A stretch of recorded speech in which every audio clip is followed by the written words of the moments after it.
Welcome. It's me, Cedric Thompson, taking you through the S&P 500's movements for today.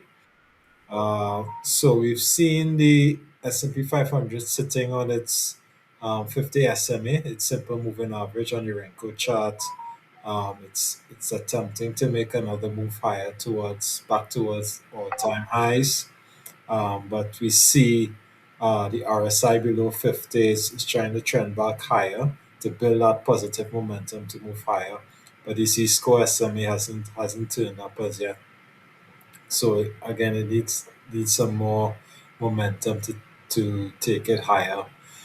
With the market, with my main concern, while the overall trend direction is bullish with a positive bias in the short and perhaps medium term, I have some concern with the market breadth.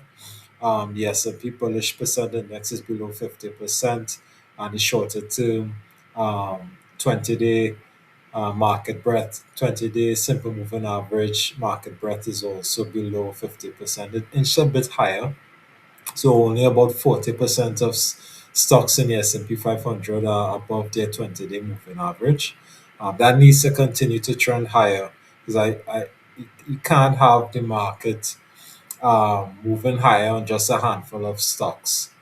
Because if once their momentum starts to fade in those leaders, the S&P 500 would start to really decline. So we need that participation. We need that improvement in market breadth. But overall, it's still fine. VIX is below 20, which is still good. It's around 18 right now.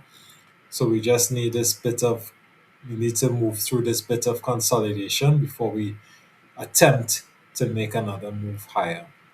So that's it from me. See you again soon. Cheers.